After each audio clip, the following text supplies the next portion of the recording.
Cerita ini berlatar di Goksung, sebuah desa kecil terpencil di Korea Selatan yang biasanya tenang dan damai. Namun ketenangan itu tiba-tiba terkoyak oleh serangkaian kejadian brutal yang tidak masuk akal. Semuanya dimulai ketika sebuah wabah misterius menyebar. Warga yang terinfeksi tiba-tiba menjadi gila, membantai anggota keluarga mereka sendiri secara brutal. Sebelum akhirnya ditemukan tewas dalam kondisi mengenaskan dengan tubuh penuh ruam.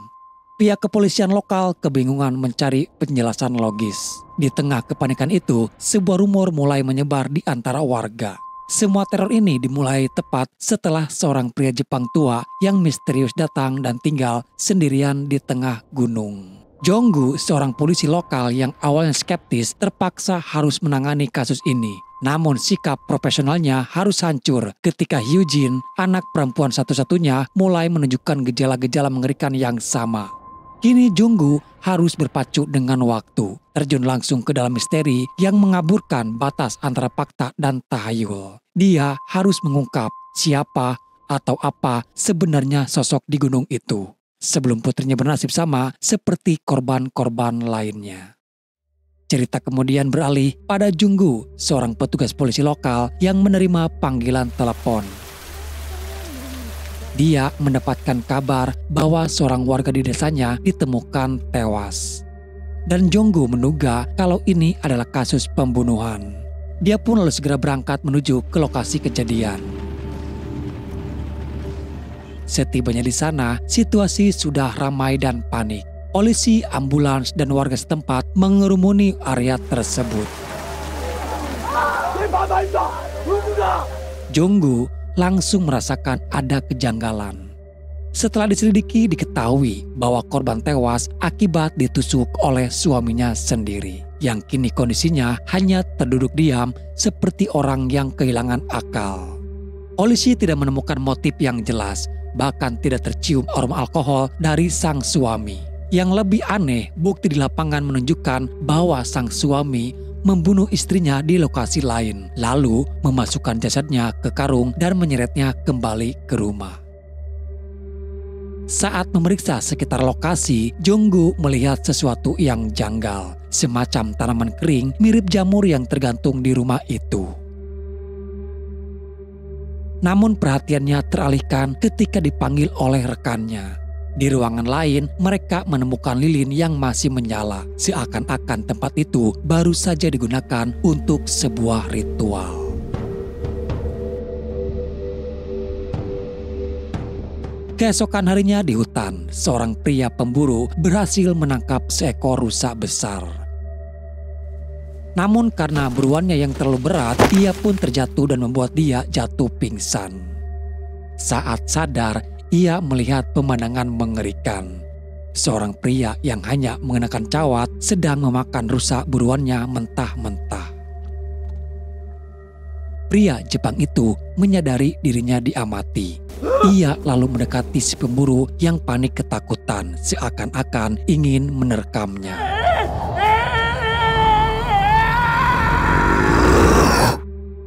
Cerita tentang pria Jepang di hutan ini akhirnya tersebar ke seluruh desa dan sampai ke telinga Jonggu melalui rekan kerjanya.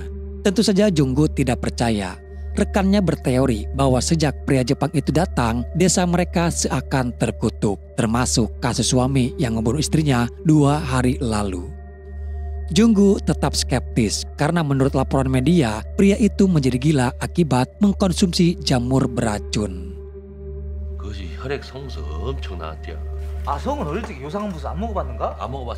Malamnya, saat Jonggu dan rekannya bertugas shift malam, suasana di kantor menjadi horor ketika lampu yang tiba-tiba padam.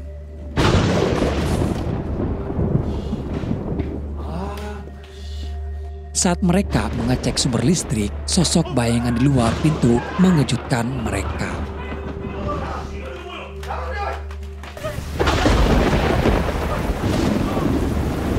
Namun ketika rekannya memeriksa keluar, sosok itu sudah lenyap.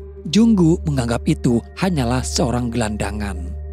Tapi kejadian itu terbawa ke dalam tidurnya dan menyebabkan dia bermimpi buruk. Junggu sendiri tinggal bersama mertua anak perempuannya yang bernama Hyujin.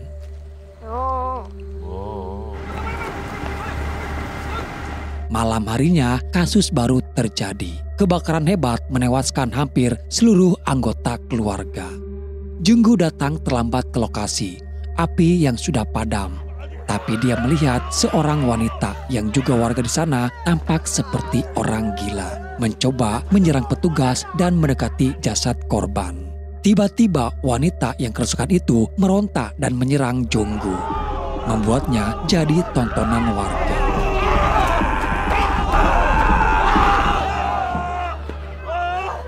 Di tengah kerumunan itulah Junggu sekilas menyadari kehadiran si pria Jepang yang mengamatinya dari jauh. Di hari berikutnya, wanita yang semalam seperti orang gila itu ditemukan tewas bundir.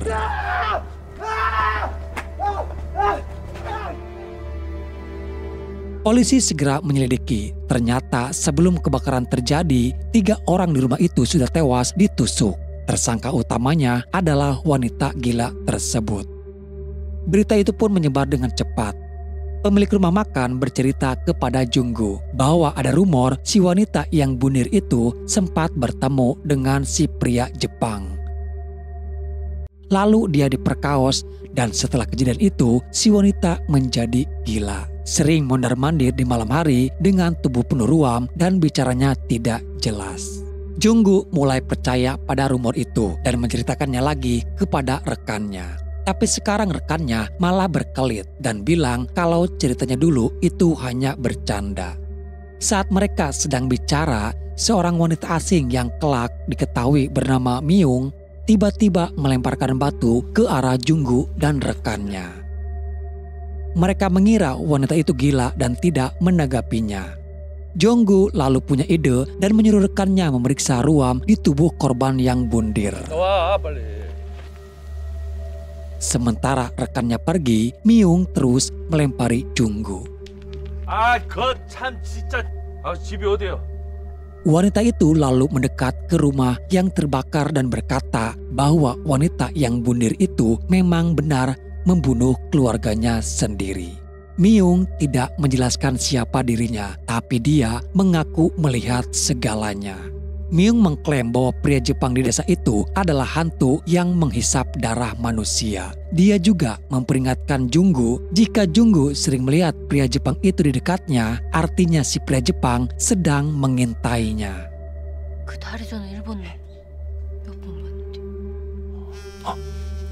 Tak lama, telepon berdering. Rekan Junggu mengabarkan hasil pemeriksaan ruam itu. Junggu memintanya cepat kembali karena ia ingin menjadikan Myung sebagai saksi. Tapi saat Junggu berbalik, Myung yang sudah menghilang. Malamnya Junggu kembali bermimpi. Dia melihat pria Jepang sedang memakan darah seseorang di belakang rumah. Pria Jepang itu menyadari kehadiran Junggu dan mendekatinya. Junggu pun langsung terbangun dari tidurnya itu. Mimpi buruk yang terus berulang ini membuat istrinya bertanya-tanya. Istrinya lalu memberitahu bahwa Hyujin sedang demam dan dia tidak sekolah. Selain itu di rumah juga sering terdengar seperti ada suara hewan yang terdengar dari atap kamar Hyujin.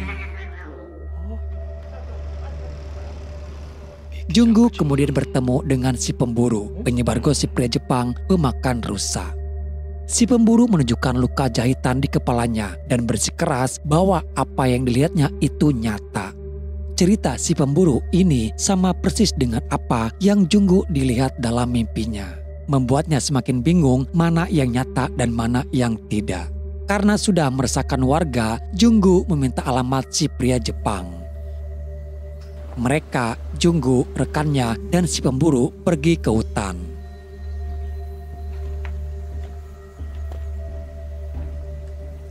Di sana mereka menemukan bangkai rusa persis seperti yang diceritakan.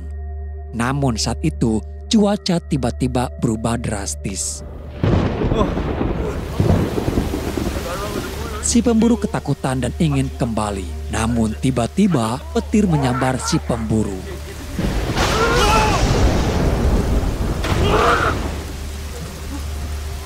Mereka segera membawanya ke rumah sakit. Saat sedang menunggu, kepanikan terjadi di rumah sakit yang mengalihkan perhatian Junggu. Dia mendekat dan melihat pasien itu adalah pria tersangka pertama yang membunuh keluarganya di awal film. Pasien itu kejang-kejang hebat, tubuhnya penuh ruam, menyakiti dirinya sendiri, dan mematahkan tulangnya hingga akhirnya dia pun tewas di sana.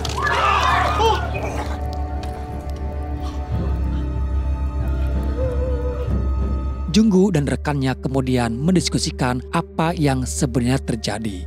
Mereka berencana akan mendatangi kediaman pria Jepang itu esok hari.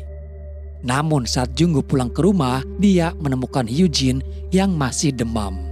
Tiba-tiba memberontak kejang dan sangat histeris. Hyujin berteriak ketakutan berkata bahwa ada seorang pria yang terus menggedor-gedor pintu rumah dan ingin masuk. Junggu pun panik dan berusaha menenangkannya.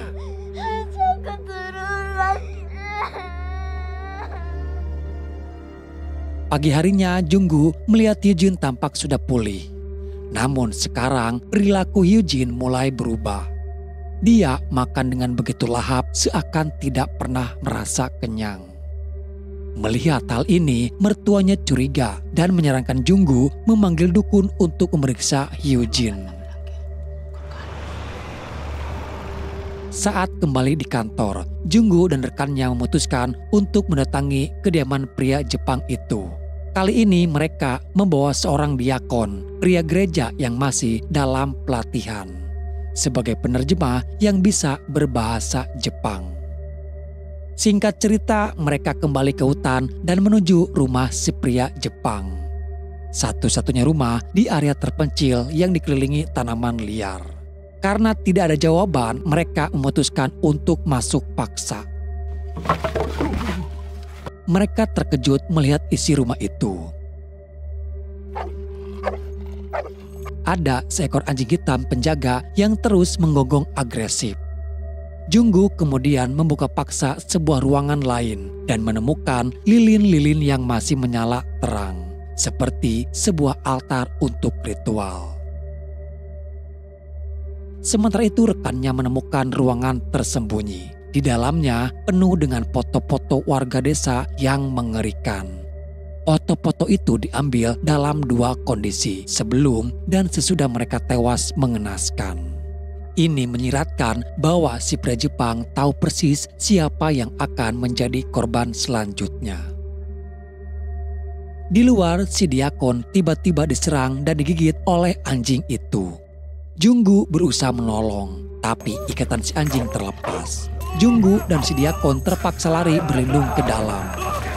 Aksi panik mereka terhenti ketika si pria Jepang tiba-tiba pulang. Dengan tenang dia langsung menjinakkan anjing penjaganya. Pria Jepang itu melihat rumahnya yang berantakan, namun dia sama sekali tidak menunjukkan ekspresi marah. Dia hanya diam lalu menutup ruangan ritual rahasianya. Para polisi yang tadinya garang kini malah ketakutan dan memutuskan untuk segera pamit kembali ke mobil. Di perjalanan pulang, rekan Junggu tampak sangat terguncang. Dia yakin kalau pria Jepang itulah dalangnya. Dia menjelaskan soal foto sebelum dan sesudah kematian para korban. Junggu masih tidak paham maksudnya. Rekannya lalu mengeluarkan sesuatu yang diam-diam diambilnya dari rumah itu. Sebuah sepatu kecil milik Hyujin. Dia berteori bahwa si pria Jepang menggunakan barang-barang milik korban untuk memberi kutukan atau mantra. Mendengar itu, Junggu sebagai ayah langsung panik dan bergegas kembali pulang. Dia mencoba bertanya pada Hyujin, tapi sikap anaknya itu yang kini berubah menjadi kasar. Junggu bertanya apakah Hyujin pernah bertemu pria Jepang itu. Hyujin hanya mengangguk. Ketika ditanya lebih lanjut, Hyujin menolak menjawab dan malah berteriak histeris. Lalu lari dari hadapan ayahnya. Malamnya diam-diam Junggu masuk ke kamar Hyujin. Saat Junggu mengecek tubuh Hyujin, dia menemukan ruam yang sama seperti para korban lainnya. Dan ternyata Hyujin tidak sedang tidur.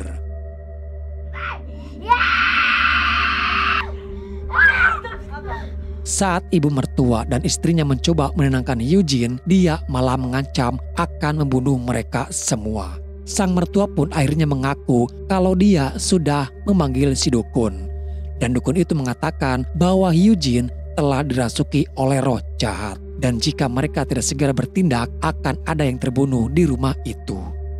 Di hari berikutnya, Junggu dan si pendeta kembali mendatangi ke kediaman pria Jepang itu. Junggu langsung menanyakan identitasnya. Dia juga memeriksa ruang ritual yang kemarin mereka temukan. Namun kini ruangan itu sudah bersih total. Dia kembali bertanya apa tujuan pria itu di desa ini. Pria Jepang itu hanya menjawab bahwa Junggu tidak akan percaya jika dia mengatakan yang sebenarnya. Jawaban itu membuat Junggu semakin kesal.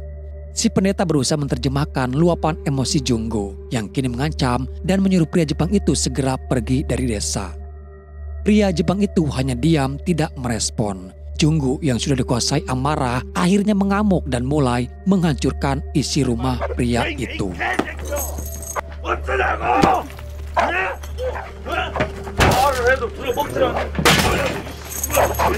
Anjing penjaga milik pria Jepang itu terlepas dari ikatannya dan langsung menyerang Junggu. Junggu membalasnya dengan brutal, memukulnya hingga sekarat. Dia lalu memberi waktu 3 hari pada pria Jepang itu untuk pergi. Pria Jepang itu tetap diam. Setelah itu, Junggu dan si pendeta pun pergi dari sana. Si pria Jepang hanya termenung, membiarkan burung-burung gagak memakan bangkai anjing penjaganya.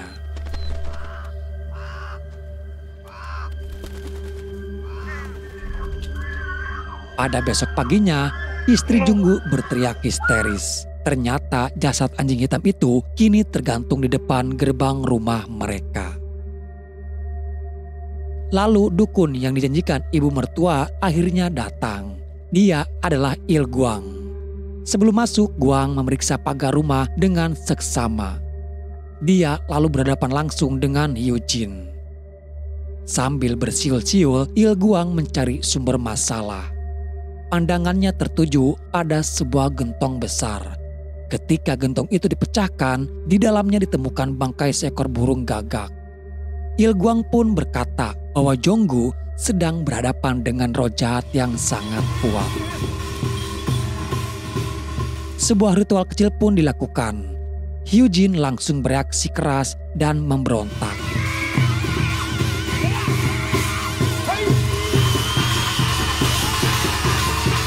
Setelah selesai ritual, Il Guang bertanya pada Junggu, apakah Anda baru-baru ini mengganggu seseorang? Dia menjelaskan bahwa ini adalah roh terkuat yang pernah ia temui. Junggu pun akhirnya mengaku bahwa ia telah mengganggu pria Jepang itu. Il Guang menegaskan kalau pria Jepang itu bukanlah manusia, melainkan hantu. Dia berencana untuk menyingkirkan roh jahat tersebut. Di saat yang sama, pembunuhan keluarga kembali terjadi di desa itu. Dan pria pelakunya kabur. 박춘배라고 농사짓는 이 집 주인이야. 새끼 이거 이름 뭐라고? 박춘배요. 박춘배. Il Guang mengatur strategi. Dia akan menyiapkan mantra yang sangat kuat namun berbahaya. Dia memperingatkan Junggu untuk tidak menghentikan ritual apapun yang terjadi atau mantranya akan menjadi bumerang. Junggu bertanya, jika pria Jepang itu hantu, bagaimana dia bisa tampak seperti manusia?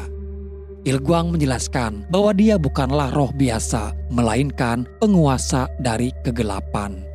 Dia akan menebar kutukan dan Hyujin adalah salah satu orang yang terkena kutukan tersebut. 죽은 지 한참 되겠다 여서 다 살아있는 것이야.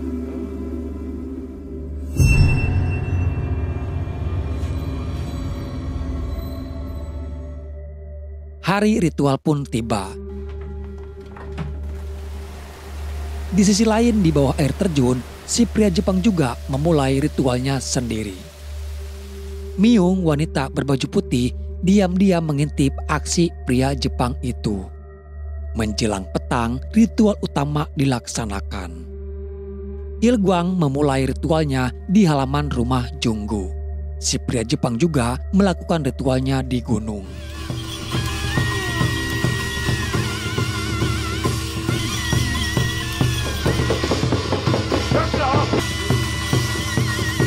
Hyujin mulai bereaksi kesakitan.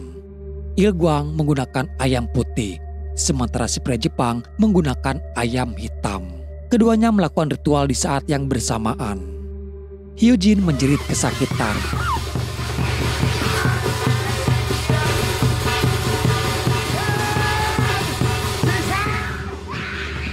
Anehnya, si pria Jepang di lokasinya juga tiba-tiba terlihat kesakitan luar biasa.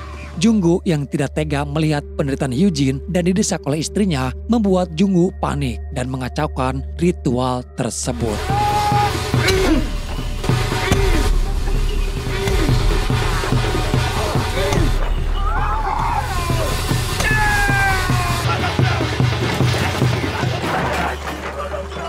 Ritual pun terpaksa harus berhenti. Junggu segera membawa Hyujin ke rumah sakit. Si pendeta junior menyerahkan Junggu menemui pendeta senior. Pendeta itu mengaku ragu dengan Il-gwang. Namun Junggu bersikeras kalau dia mempercayai Il-gwang.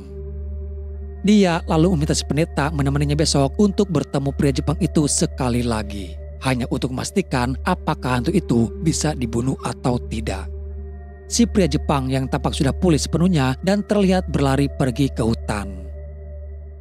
Di sisi lain, Junggu bersama si pendeta mengumpulkan warga desa. Ia menggerakkan warga desa dan menuduh kalau pria Jepang sebagai penyebab wabah dan kematian beruntun di desa mereka. Ucapan itu memicu kemarahan warga. Warga berbondong-bondong membawa senjata dan siap menyerbu rumah pria Jepang itu. Rombongan warga tiba di rumah pria Jepang. Di halaman belakang, warga menemukan pria pelaku pembunuh sebelumnya yang kabur. Tapi terlihat kondisinya yang mengerikan. Dia berjalan seperti mayat hidup. Warga mencoba mendekat, tapi pria itu bertingkah aneh dan mulai menyerang mereka.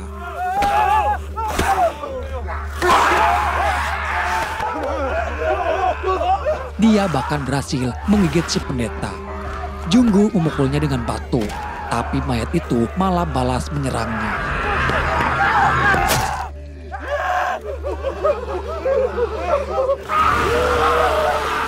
Di tengah kekacauan itu, tanpa mereka sadari, si pria Jepang mengamati dari kejauhan.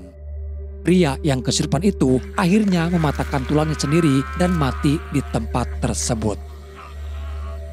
Melihat kengerian yang terjadi kepada si pria, Junggu membayangkan Hyujin. Dia takut anaknya akan berakhir sama.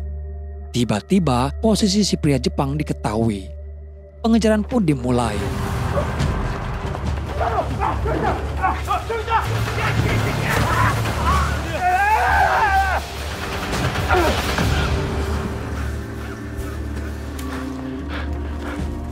Sempat kehilangan jejaknya.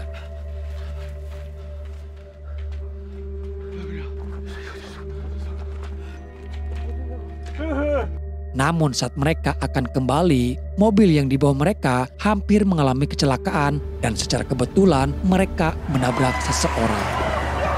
Mereka berhenti untuk memeriksa dan ternyata sosok yang mereka tabrak itu adalah si pria Jepang yang kini tergeletak berlumuran darah.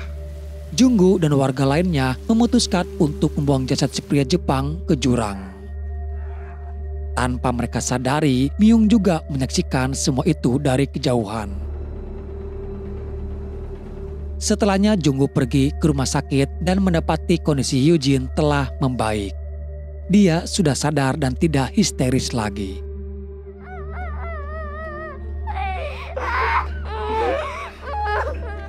Mereka pun kembali pulang ke rumah. Saat Junggu hendak mematikan lilin ritual, tapi ibu mertua melarangnya. Ibu mertua percaya kalau kesembuhan Hyujin adalah berkat dukun Il-gwang. Tak lama, Il-gwang menelepon mengabarkan berita buruk. Rekan polisi Junggu baru saja membunuh keluarganya sendiri. Mengira semua ini sudah berakhir, tapi Junggu salah besar. Sementara itu si pendeta muda yang masih penasaran nekat pergi sendirian ke kediaman si pria Jepang. Malam itu Junggu dibuat gelisah. Dia melihat notifikasi handphone dari Gwang yang mencoba meneleponnya berulang-ulang kali. Ia lalu mendatangi tempat Il Guang dan mencoba menghubunginya. Il Guang tidak ada di tempatnya dan teleponnya pun tidak diangkat. Di sini Myung yang tahu segalanya apa yang terjadi menghampiri Il Guang, menyuruh Il Guang untuk pergi menjauh dari desa. Karena kekuatan Myung lebih kuat dari Il Guang, dia pun akhirnya menuruti perintah Myung. Tapi tak lama kemudian, Il Guang menelepon balik Junggu. Dia memerintahkan Junggu untuk segera pulang.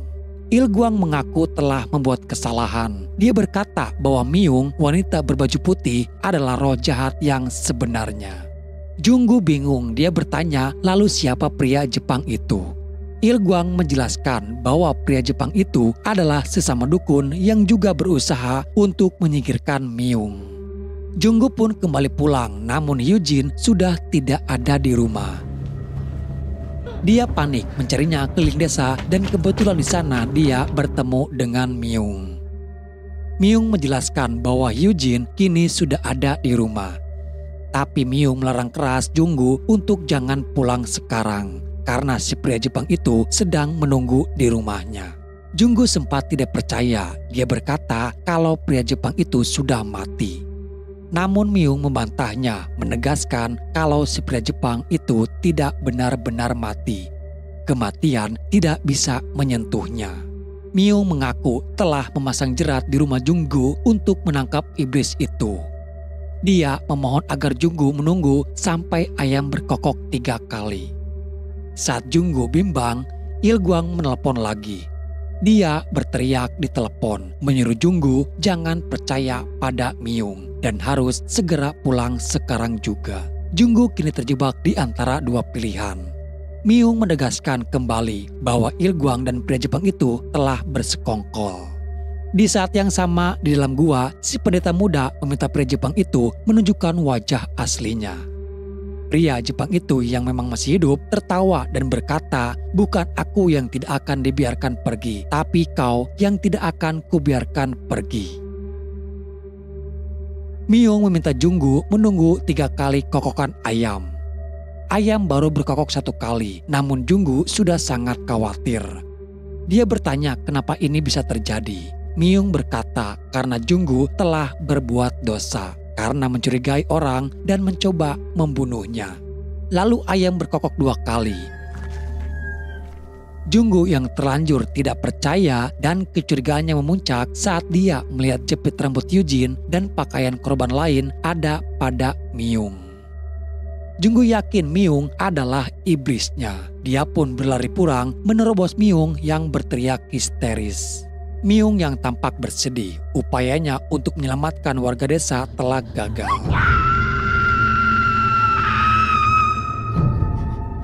Saat Junggu lari, jimat tanaman yang dipasang Myung di gerbang rumahnya langsung layu.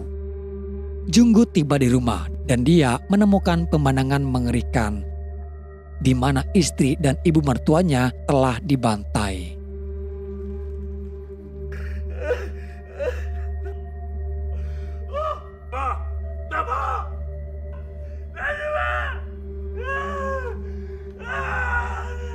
Hyujin duduk di sudut dengan tatapannya yang kosong memegang pisau.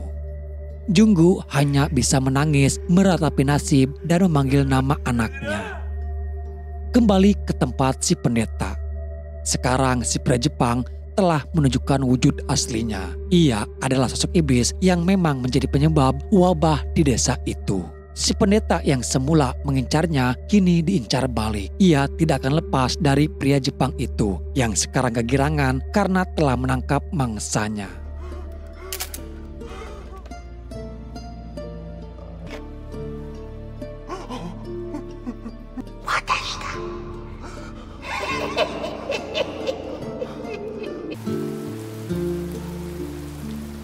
Tak lama kemudian Il Guang tiba di rumah Junggu. Dia memotret mayat-mayat yang berserakan. Lalu memasukkan foto-foto itu ke dalam kotak berisi foto korban-korban sebelumnya. Terungkaplah sudah Il Guang dan pria Jepang itu bersekongkol sejak awal.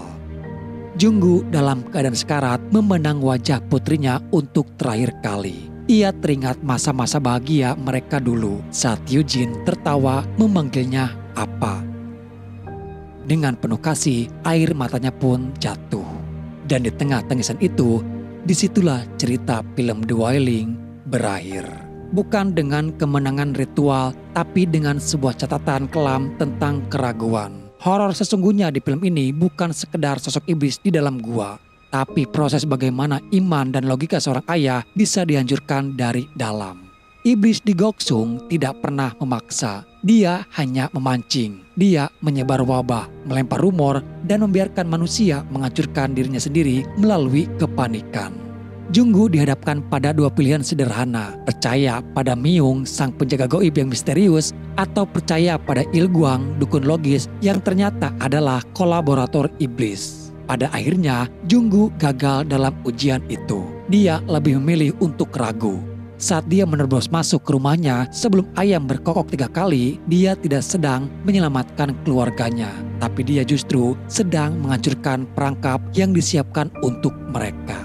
Kemenangan iblis di sini absolut. Dia tidak hanya mengambil jiwa Eugene, tapi dia berhasil membuktikan satu hal. Di hadapan tragedi, keraguan seorang manusia adalah senjata yang jauh lebih mematikan daripada cakar iblis manapun. Ilguang yang datang di akhir hanya untuk memotret pembantaian itu menjadi bukti bahwa koleksi sang iblis telah bertambah dan perburuan ini akan terus berlanjut.